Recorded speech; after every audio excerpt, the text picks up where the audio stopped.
Mercredi 29 avril 2020, chers internautes, bienvenue à cette nouvelle édition de la revue de presse sur JDC Plus TV.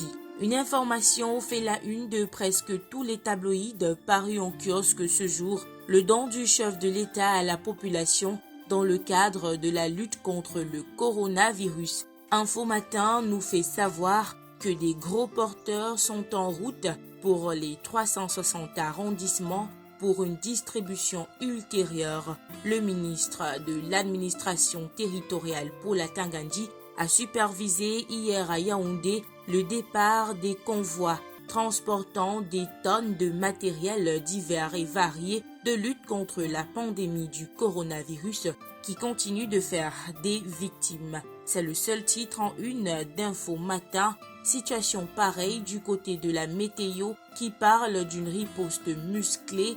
Paul Biya au front contre le Covid-19. C'est le titre en une du journal. Pour la dernière heure, Paul Biya joint l'acte à la parole. Son don d'un montant de 2 milliards de francs CFA s'achemine vers les 360 arrondissements une semaine après l'annonce pour aider les populations, surtout les couches les plus vulnérables, à mieux barrer la route à ce virus mortel. Du côté de Cameroun Tribune, les régions sont servies. Le journal souligne que les produits divers et matériels médicaux offerts par le président de la République Paul Biya aux populations des 360 arrondissements du pays dans le cadre de la lutte contre le coronavirus ont été acheminés par une centaine de camions dans les chefs-lieux de région pour être distribués. Réalité Plus nous donne plus de détails en une. Le journal titre « Lutte contre le Covid-19 ». Voici le matériel de Paul Biya en route pour les 10 régions. Les 110 camions qui seront réceptionnés par les gouverneurs pour convoyer dans les 360 arrondissements un comité local constitué du sous-préfet, du maire, du commandant de brigade, du commissaire de police, des ministres du culte. Chef traditionnel sera chargé de distribuer le matériel en toute transparence à la population. Nous restons avec Réalité Plus pour parler du gouverneur du littoral, Samuel Dieudonné Ivara Dibois. Le journal indique qu'il a repris le boulot après avoir vaincu le coronavirus. Il aurait, selon le journal, fait le tour de 4 centres de confinement de Douala pour se rassurer que tout va pour le mieux. Plus de précisions sur cette tournée en page 4 de Réalité Plus, paru en kiosque ce mercredi 29 avril 2020.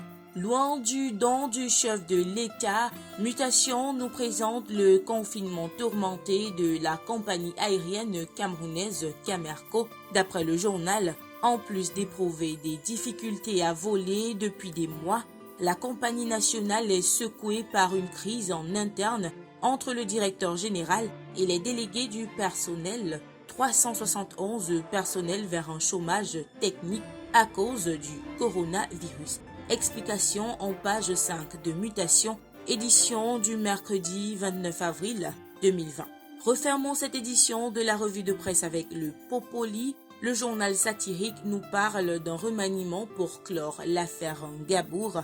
Il nous présente 3 caricatures représentant le président de la République Paul Biya avec une chicotte au dos et les ministres René Emmanuel Sadi de la communication et Atangandi de l'administration territoriale. Alors, ces oiseaux qui gonflent mon ventre de mensonges, c'est le président Biya qui parle.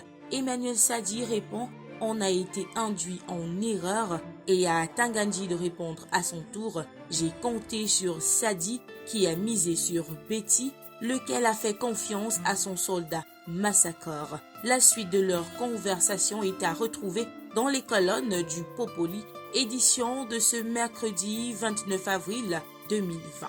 Et c'était tout pour cette revue de presse sur JDC Plus TV. Merci d'avoir regardé. À demain.